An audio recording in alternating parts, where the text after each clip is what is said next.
Hi friends, welcome to my channel. I'm Arpita Karwa and in this video lecture I'm going to talk about data interpretation. Data interpretation paper 1 का एक ऐसा topic है जिससे almost सभी students डरते हैं। काफ़ी सारे स्टूडेंट्स जिनसे मेरी रेगुलर बात होती है वो सब यही बोलते हैं कि मैम पेपर 1 के बाकी टॉपिक्स तो हमने कर लिए बट डेटा इंटरप्रिटेशन का क्या करें, कैसे प्रिपेयर करें, ये कुछ क्वेश्चंस हैं जो हर स्टूडेंट के दिमाग में इस वक्त चल रहे हैं। सो ये वीडियो में मैं एड्रेस करूंगी वो सारे questions and I will try my level best कि मैं आपको एक पाथ दे पाऊँ, एक ब्लूप्रिंट दे पाऊँ जिसे फॉलो करके आप डेटा इंटरप्रिटेशन पे अपनी कमांड हासिल कर सकें। सो बात करेंगे हम इन सारे टॉपिक्स की कुछ ही मिनट्स में, but before that I would like to make a announcement.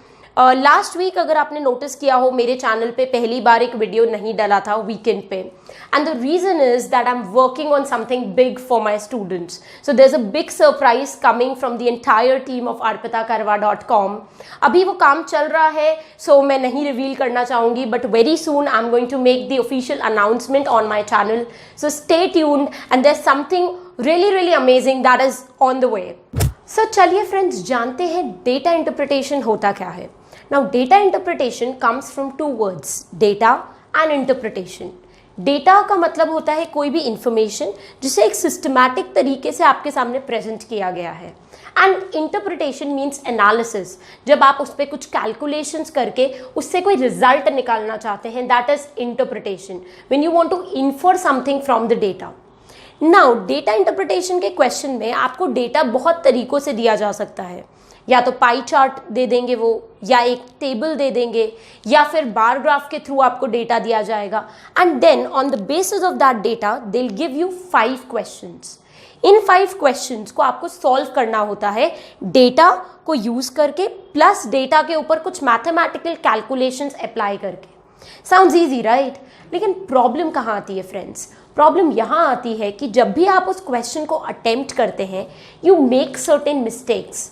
In mistakes की वजह से या तो आप उस क्वेश्चन को ढंग से अटेम्प्ट नहीं कर पाते, या फिर बहुत सारा टाइम आप खराब कर देते हैं सिर्फ इन 5 क्वेश्चंस को सॉल्व करने के लिए। So let's understand what are these key mistakes which you can avoid in the paper when you are attempting data interpretation questions. The first key mistake that students do is that they think that they need to attempt all the 5 questions। हमें ऐसा लगता है कि अगर हमने data interpretation का question solve करना है और उसमें से हमने सिर्फ 3 क्वेश्चन ही सॉल्व करे तो शायद एग्जामिनर हमें धक्के मार के एग्जाम हॉल से बाहर निकाल देगा। समझिए इस चीज़ को, we need to play smart.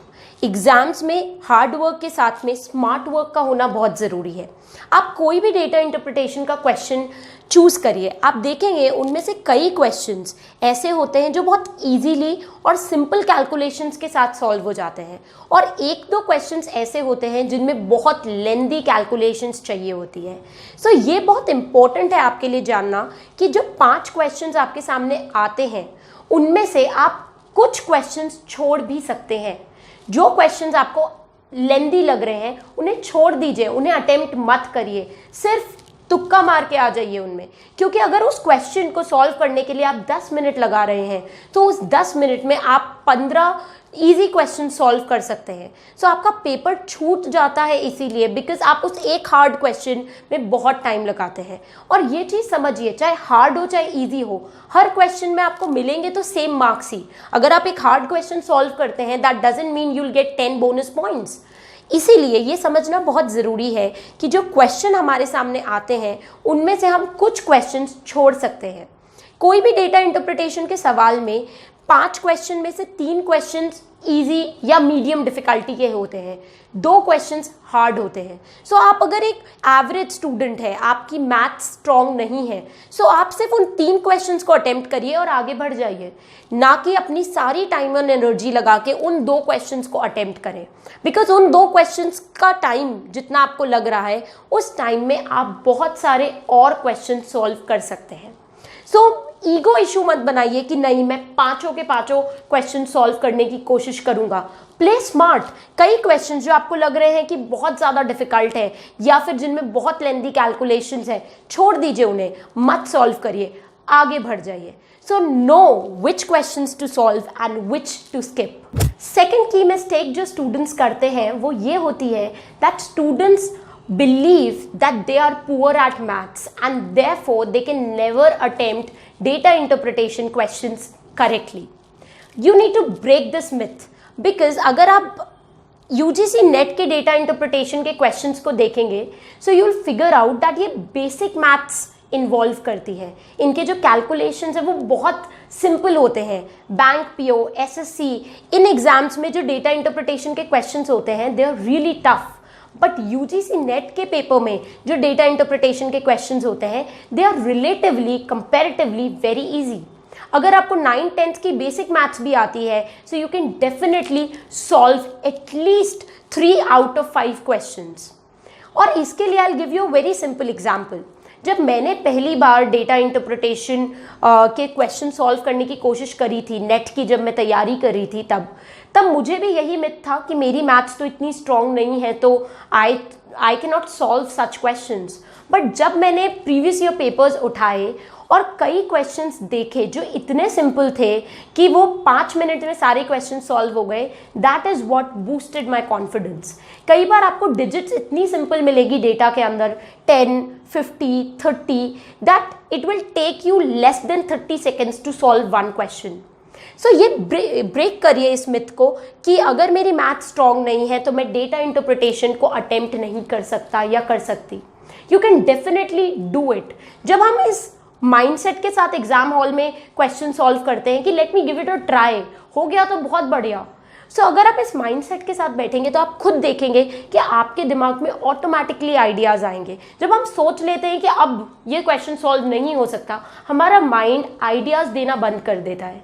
So be open to the ideas, be open to the fact that yes if I try I can definitely solve it. अगर मैं आपको बोलूँ 50/100 करिए, so can you not do it. ऐसे questions भी आते हैं. सो इस मिथ के साथ एग्जाम हॉल में मत जाइए कि data interpretation, maths, numbers, calculations I can not do it. You can do it. Basic चीज़ें तो हम कर ही सकते हैं. सो इस मिथ को ब्रेक करिए and then try to solve the questions. So now let's see what's the third mistakes that students usually do when it comes to data interpretation questions. Now you need to understand the fact guys that जब आपके सामने question paper आता है तो सबसे पहले अगर data interpretation का क्वेश्चन है इसका मतलब ये नहीं है कि आपको वही पहले अटेम्प्ट करना है. I have seen a lot of my students doing this mistake that अगर पेपर में सबसे पहले डेटा इंटरप्रिटेशन है तो वो सॉल्व करने बैठ जाते हैं और हो सकता है वो क्वेश्चन में कैलकुलेशंस टिपिकल हो या फिर लेंदी हो जिस वजह से उनका 15 से 20 मिनट सिर्फ उस क्वेश्चन को सॉल्व करने में चला जाता है. Due to which what happens is that जो क्वेश्चंस उनको ऑलरेडी आते थे, जो थ्योरेटिकल पोर्शन वो अच्छे से पढ़ के गए थे, वो अटेम्प्ट ही नहीं कर पाते एग्जाम में. Understand the fact guys that exam में इजी और हार्ड क्वेश्चन दोनों के लिए सेम मार्क्स मिलेंगे. इसीलिए सबसे पहले इजी सेक्शंस को, इजी क्वेश्चंस को कंप्लीट करें and then you move on to data interpretation. सबसे पहले सारा थ्योरी के जितने भी क्वेश्चंस है वो अटेम्प्ट करें जिस भी ऑर्डर में पेपर हो. Examiner is not going to deduct marks if you don't solve the question paper in the proper manner. अब क्योंकि जो एग्जाम है वो ऑनलाइन हो गया है so it's very easy for you to skip questions and then move to the next question. आप सबसे पहले थ्योरेटिकल पोर्शन कवर करें, रीडिंग कॉम्प्रिहेंशन सॉल्व करें, लॉजिकल मैथमेटिकल रीजनिंग के क्वेश्चन सॉल्व करें and at the end data interpretation पे आए, जिससे इन केस अगर आपका टाइम आप हो भी जाता है तो भी you don't lose out on those 45 questions. 5 questions में 20 मिनट लगाना समझदारी नहीं है. As I've already told you, you need to play smart. Hard work है लेकिन हार्ड वर्क के साथ में स्मार्ट वर्क ज़रूरी है. एग्जाम पेपर आपका सिर्फ नॉलेज चेक नहीं करता, वो आपका कॉमन सेंस, आपका टाइम मैनेजमेंट, आपके एप्टीट्यूड स्किल्स सब कुछ चेक करता है. सो अगर आप में नॉलेज है लेकिन आप उस नॉलेज को प्रॉपरली उस 1 घंटे में अप्लाई नहीं कर पाए तो उस नॉलेज का क्या फ़ायदा. इसीलिए make it a point that data interpretation का क्वेश्चन चाहे इजी हो चाहे हार्ड हो, at the end you need to solve so that even if the time is up you don't lose out on the other marks. So now that we've known the main mistakes that students do when it comes to data interpretation, it's time to know how to prepare for data interpretation. I know that exam आने वाले हैं and काफ़ी सारे students ने repeatedly हमें YouTube comments में ये बोला है कि please make a video on data interpretation and tell us how should we prepare for it. So data interpretation को प्रिपेयर करने के लिए आपको 2 स्टेप्स पता होने चाहिए। The first is concept and the second is calculation. Now what is concept? कोई भी क्वेश्चन अगर आप डेटा इंटरप्रिटेशन का सॉल्व करना चाहते हैं, so you should know the basic concept. Now concept is going to involve 2 things again. One is the language of the question and the other is the main mathematical formulas. For example, अगर आपको एक question में लिखा जाता है कि you need to find out the percentage change or the percentage increase of the production, आपको language से पता होना चाहिए कि परसेंटेज इंक्रीज या परसेंटेज डिक्रीज का मतलब है ग्रोथ रेट फाइंड आउट करना। मोस्ट ऑफ द टाइम्स मैंने स्टूडेंट्स में ये चीज़ देखी है कि वो क्वेश्चन देख के समझ नहीं पाते कि हमें करना क्या है, क्वेश्चन में हमें क्या निकालना है, what is the question asking us to do. So question के लैंग्वेज को समझना is a part of conceptual understanding. आपको पता होना चाहिए कि लैंग्वेज जो ट्रिकी है, उस ट्रिकी लैंग्वेज में वो एग्जामिनर पूछ क्या रहा है। I give you a very simple example. In literature mostly हम लोग स्टूडेंट्स को बोलते हैं कि अगर आपको एक पोएम दी गई है and you are asked to find out simile, आपको उस लाइन में एज या लाइक ढूंढना है। सिमिली दैट इज कंपैरिजन तब होता है जब हम एज या लाइक वर्ड्स का यूज करते हैं। ओके, सिमिलरली अगर आपको बोला जा रहा है percentage increase, which means you need to find out the growth rate.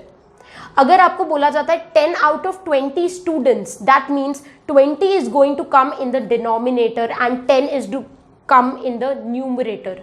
सो ये कुछ बेसिक लैंग्वेज टर्मिनोलॉजी है जो आपको क्लियर होने चाहिए। I have seen students committing this mistake that 10 out of 20 में वो समझ नहीं पाते कि कौन सी चीज़ डिनोमिनेटर में आएगी या कौन सी चीज़ न्यूमरेटर में आएगी। As well as conceptual understanding में आपको बेसिक फॉर्मूलेज पता होने ज़रूरी है। परसेंटेज कैसे निकालते हैं, ग्रोथ रेट कैसे निकालते हैं, फ्रैक्शंस को कैसे सॉल्व किया जाता है, रेशियो को कैसे सॉल्व किया जाता है, डेसिमल्स में कैसे कन्वर्ट किया जाता है। ये कुछ बेसिक 7th 8th 9th की मैथ्स के क्वेश्चंस हैं, टॉपिक्स हैं जो आपको क्लियर होने ज़रूरी है। सो अगर आज आप डेटा इंटरप्रिटेशन की तैयारी शुरू कर रहे हैं, सो बेसिक कॉन्सेप्ट्स पहले क्लियर करें, बेसिक कॉन्सेप्ट्स को समझें and then make a note of it कि अगर डेसिमल है तो 0.00, ये पॉइंट के बाद 0 कब लगता है। ये कुछ बेसिक चीज़ें हैं जो आपको पता होनी चाहिए अगर आपकी मैथ्स वीक है, बिकॉज 8th स्टैंडर्ड को पास करे हुए बहुत टाइम हो गया है and it's time to revise those concepts again. बिना कॉन्सेप्चुअल अंडरस्टैंडिंग के आप कोई भी क्वेश्चन को सॉल्व नहीं कर सकते। Calculation is the second part, but concept नहीं आता तो आप उस क्वेश्चन को सॉल्व नहीं कर पाएंगे। कैलकुलेशन फास्ट नहीं है तो आप उस क्वेश्चन में बहुत टाइम लगाएंगे। एक क्वेश्चन जो 20 सेकेंड्स में हो सकता है, वो कैलकुलेशन स्ट्रॉन्ग नहीं होने की वजह से 50 सेकेंड्स में होगा। लेकिन अगर आपको कॉन्सेप्ट ही नहीं पता, फर्स्ट लेवल ही नहीं आता, तो वो क्वेश्चन कभी भी सॉल्व नहीं होगा। सो कॉन्सेप्चुअल अंडरस्टैंडिंग बिल्ड करें, लैंग्वेज को समझने की कोशिश करें and basic mathematical concepts and formulas को याद रखें। So now we move on to the second step. First step is conceptual understanding. Concepts पे आपकी पकड़ हो गई, कॉन्सेप्ट्स क्लियर हो गए, उसके बाद क्या ज़रूरी है?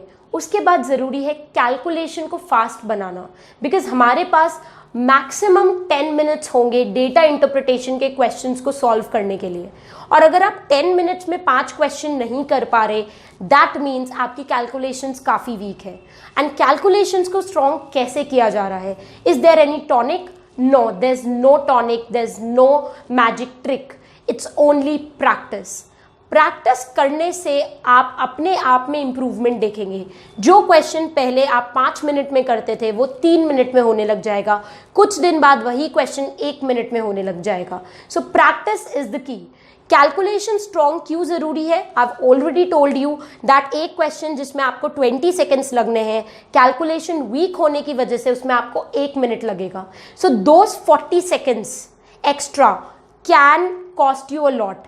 एंड उस 40 सेकेंड्स का गैप को कम करने में प्रैक्टिस हेल्प करेगी। सो जितने डेटा इंटरप्रिटेशन के क्वेश्चंस की आप प्रैक्टिस करें उतना बेस्ट है। There are a few people who are going to tell you that आप shortcut methods use करें, but I'm telling you personally from my experience that shortcut methods पे इतनी जल्दी कमांड हासिल नहीं करी जा सकती। So solve it the traditional way, जैसे आप पहले करते थे उसी मेथड से आप सॉल्व करिए। ज़्यादा से ज़्यादा you can use approximation, which means that अगर आपके 4 ऑप्शंस MCQ के काफ़ी दूर दूर है, 70, 135, 238, 500, इतने दूर ऑप्शंस हैं, सो आप फर्स्ट डिजिट को सॉल्व करके पता कर पाएंगे कि 7 पॉइंट समथिंग आ रहा है, that means 70 is going to be the answer. Okay, so इस तरीके से आप अप्रोक्सीमेशन यूज करके टाइम बचा सकते हैं, बट उसके अलावा और शॉर्टकट ट्रिक्स यूज करने की एडवाइस मैं आपको नहीं दूंगी। Still if you are brilliant at maths you can definitely solve those questions by those tricks. अगर आप उतने एफिशिएंट नहीं है मैथ्स में, solve it in a traditional manner, but practice more and more. There's a beautiful saying in Hindi, करत करत अभ्यास जड़मति होए सुजान, कि एक स्टूपिड इंसान, एक मूर्ख इंसान भी अगर प्रैक्टिस करता है तो वो भी बेटर होता जाता है। सो हम तो डेफिनेटली मूर्ख नहीं हैं, we are strong and intelligent people. So अगर हम प्रैक्टिस करते हैं तो definitely it is going to yield results. So follow these 2 steps. First is the conceptual understanding and then is practicing so that you become better at calculation. So concept and calculations पे काम करिए and then see how beautifully you are able to tackle the DI questions on the day of the exam. So that's it for this video lecture. We'll soon meet in the next video lecture. Till the time we meet next, happy learning, keep loving literature and stay tuned to arpitakarwa.com.